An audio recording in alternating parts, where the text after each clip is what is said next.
Chapter 2. Christmas Eve. It was a warm and miserable holiday in Manhattan, the worst that Ahiro could remember spending in this hellhole. In his own home country there would be clean, crisp snow on the mountain tops, if not on the streets themselves, and the sidewalks and buildings would be just as crowded as they were here, but cleaner. Ahiro had not been to Japan for many years, but he could still remember the sweet smells of evening meals drifting from the paper-screened windows of the freshly scrubbed tenement houses that had grown like mushrooms in the neighborhood where his childhood home had once stood. Scents of sake and green tea, hot rice and fried vegetables. Clean, comforting, welcoming. Not like here, where the smells of air cycle exhaust and trash rotting on heated sidewalks overwhelmed everything, ignorant of the barriers of class and property value as it drifted on the air currents. Tonight, multicolored lights blinked in the show windows of the department stores, while hundreds of miniature androids in festive costumes obediently followed the commands of their loop programs to dance and make merry in the displays. In the windows of the Manhattan branch of Macy's, a 4-foot-high Santa Claus belted out 3-syllable rounds of "ho, ho, ho" as he checked off names on a list, spewing continuously from a computer in a room that was supposed to be a replication of his office at the North Pole. Across the street, the Montgomery and Sears conglomerate had its own presentation going, in blatant competition for the shopper's eyes. A full dance troupe of 24-inch ballerinas and brightly dressed soldiers performing the Nutcracker Suite, complete with the synthesized version of the original musical score blaring from high-fidelity speakers.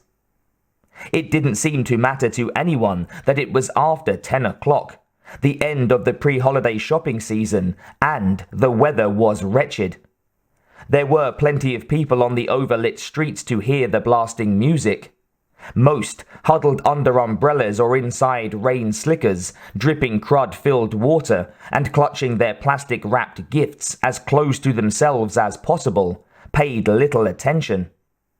Spurred by a slight and carefully timed upswing in the country's economy, the crowds this year had been enormous.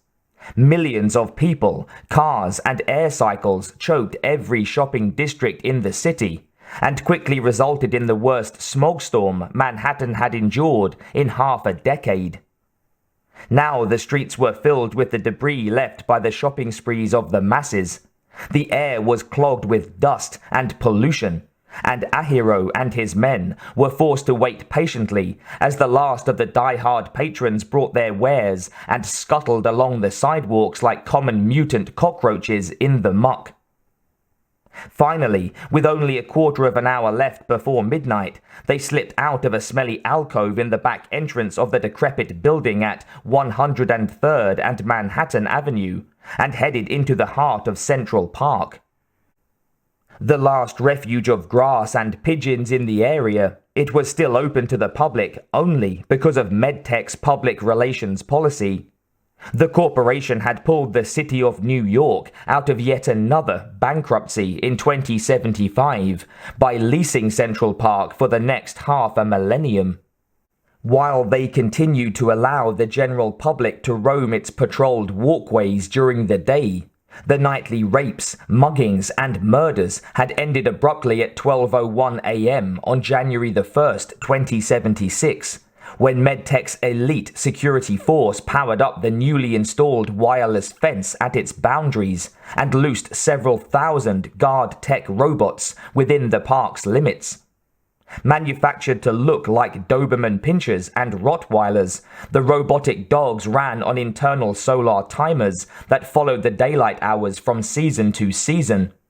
They were virtually indestructible and attacked anything that moved on 2 legs and weighed over 30 pounds, unless you wore a MedTech identification transmitter that was accepted by the program currently powering the internal computer in the guard tech dogs.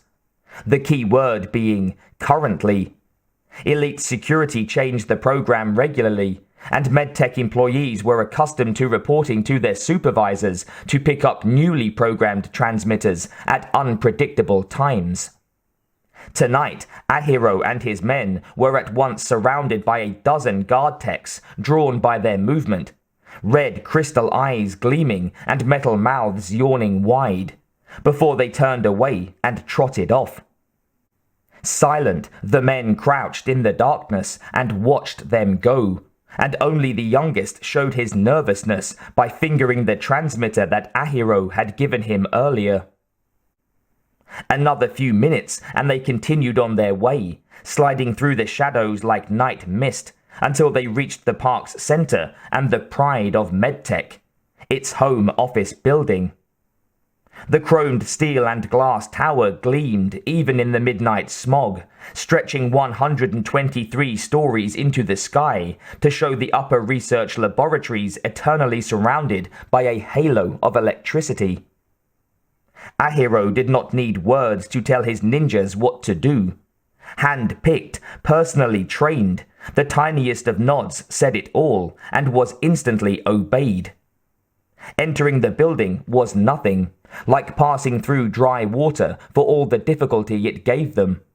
Likewise were MedTech's carefully placed security cameras useless. Ahiro knew the locations of every one, the direction in which it would point and at what time, which way to duck and how long to do it. So easy, but not a setup. Ahiro had a nose for those, and tonight every one of his instincts was saying, "Go." Unlike the often dispassionate regime at Synsound, MedTech was a jealous employer, and it guarded its employees like a mother lioness watching over her cubs. Someone was always unfortunate enough to draw holiday duty, but never would MedTech have sacrificed 2 of its night watchmen to the razor-edged swords of Ahiro and Yosako as it did tonight. The corporation's choice would have been to substitute a battalion of heavily armed soldiers with instructions to shoot on sight, to kill. The descent was short and swift, through clean corridors that smelled of disinfectant and were lined floor to ceiling with easily sanitized stainless steel. Ahiro found the surroundings pleasing and infinitely more preferable than Synsound's overused hallways.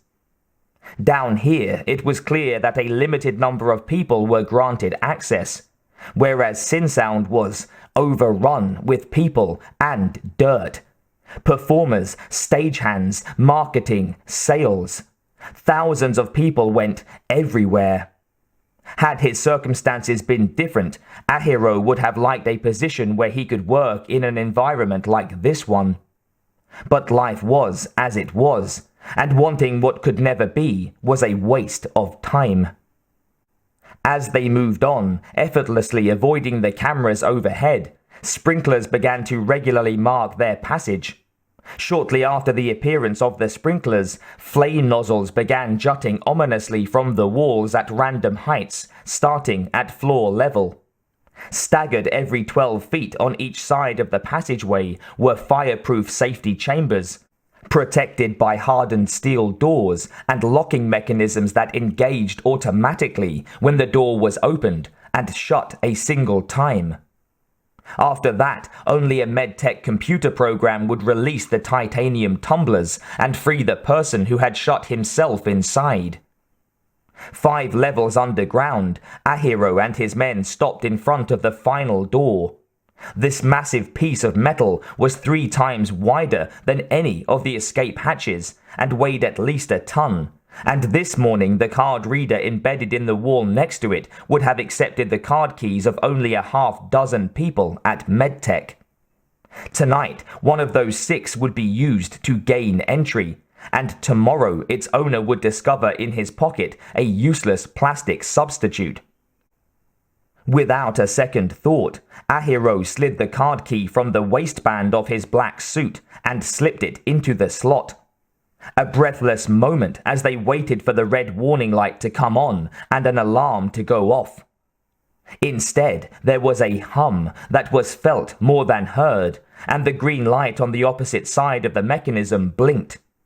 They heard a dull clang as the massive internal bolts slid free of the door and retracted into the wall. Ahiro slipped the card key back into his inner pocket with deliberation.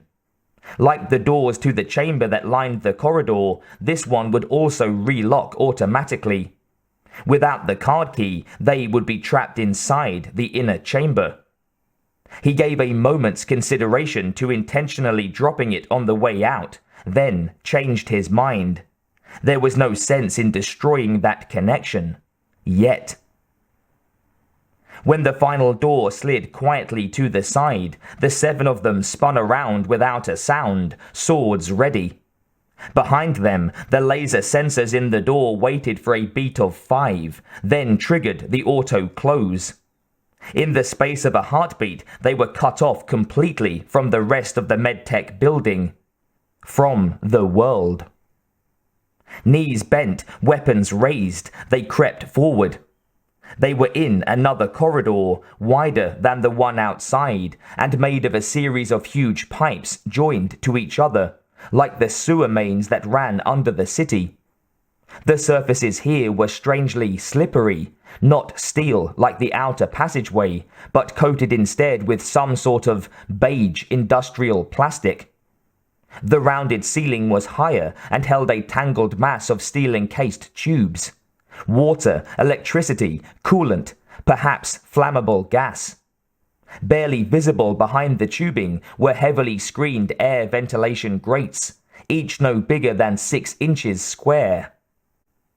As the antechamber widened again, still with those same odd sections and alcoves, Ahiro saw 3, then 4 titanium-barred enclosures branching off the main passage. Feeders. Closed now, empty of the animals that were probably periodically loaded into them. Beyond that, nothing. No robot watchmen, no androids, no security. This is wrong, Ahiro thought as they moved quickly towards another door at the far end. There should be guards, men with guns. 10 feet behind him, Higuchi gave a strangled cry, and Ahiro heard the man's sword fall to the plasticized surface of the floor. He whirled, and his breath caught in his throat. Higuchi had lost his balance, slipped in a puddle of something greasy. Always the slowest of Ahiro's ninjas, now he cowered, frozen, as something huge and multi-segmented bent over him. Defense meant something different in this lab.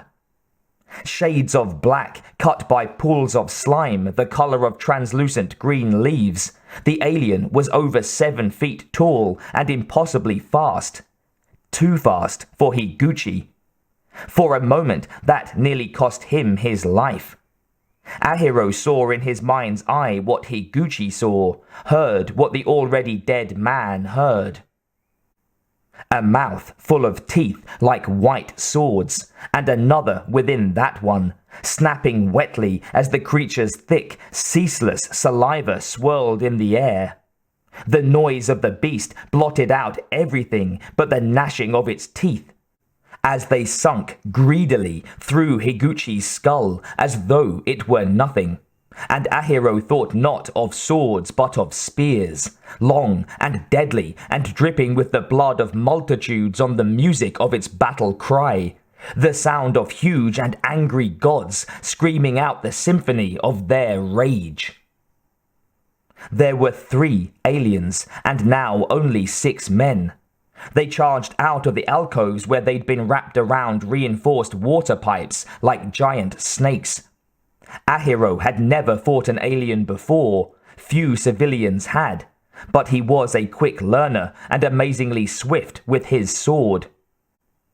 Not so for Yoshi, Ahiro's second in command, and a detached part of Ahiro watched the battle as if he were outside himself and studying it from the future. Then was surprised that his prized pupil would be so clumsy with his blade when the weapon was expected to be another appendage, a part of the warrior.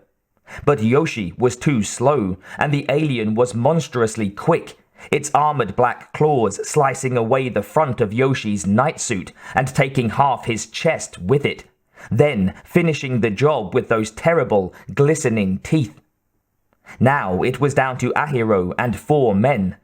Ahiro felt like he was circling an enormous praying mantis, and the feeling was intensified when Matsuo took the offensive with one of the creatures and struck. The tempered steel of his ancient sword passed from generation to generation in his family and said to bring tremendous luck, slicing his foe from neck to hip in a single lethal cut. Matsuo paid dearly for his exuberance when the alien gave a death shriek and acid blood splashed from the gaping wound and bathed his face. His mask disappeared instantaneously, as did his lips, the skin on his face and even his neck and even the cartilage of his nose. He might have screamed, but no one would ever know. He had sucked in a mouthful of alien blood and burned away his tongue and vocal cords. 4 men to 2 aliens now, and the remaining ninjas had learned a valuable lesson. Swords flashing, they changed tactics and aimed for the joints of the legs and arms, crippling their enemies as blow after blow separated the gangly limbs and split the rigid black shells that cupped the creature's equivalent of elbows and knees. Even the tails whipping in the air fell victims to the merciless blades.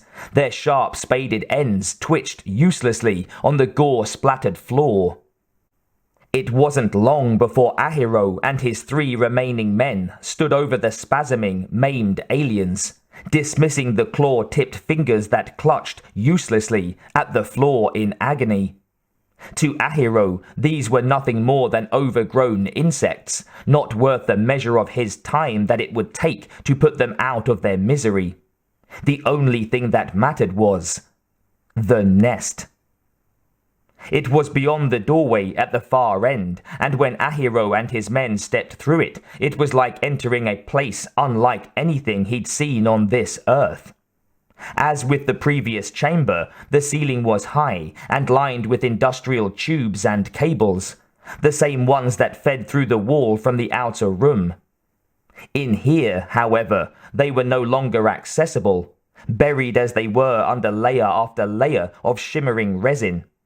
Strands of it twisted and turned overhead and around the walls, forming into hundreds of knobs that looked more like human vertebrae than anything else. Miles of the stuff, encircling the room and looping back over itself to spill onto the floor until it bunched into little hills at irregular intervals. Atop each small hill, perched like an immense, obscenely bloated and elongated lump of flesh, was an unhatched alien egg. Ahiro moved as rapidly as he dared. His men hung back, their wide, terrified eyes searching the shadows of the outer chamber for movement and flicking back to him and the half-dozen ovals of living death that faced them. Ahiro didn't blame them. Just the scent of a human within 6 feet of an alien's egg was enough to make the knobby cross etched deep into its top, split and fold back like the petals of a poisonous flower. He chose as his target the closest one and sprinted over to it. On the way, he pulled a specially designed locking clamp from his belt. By the time he reached the egg, Ahiro had it unfolded and ready, and he jammed the 4 prongs of the clamp over the X in the egg's surface and pushed the white button on the device's top. Spikes shot from each side of the 4 extensions and buried themselves on either side of the slit, digging deep and holding like prehensile teeth. Ready to be born or not, the egg could not hatch until the proper code was punched into the clamp's miniature keypad. Ahiro nodded to his men, then gritted his teeth and slipped his arms around the egg's slimy surface. A hard tug, and the egg broke free of the resin with a sound like brittle plastic being torn. Around Ahiro, a few of the eggs began to quiver, the smell of the nearby humans triggering their instincts. They had to leave, now, before they were overrun by the scuttling, 8-legged creatures that looked vaguely like spiders, but could catch a man in less time than it took to scream. Another 5 seconds, and they were out of the nest, slipping nimbly among the shattered limbs of the still living and hissing aliens, and the bloodied, melting bodies of their comrades.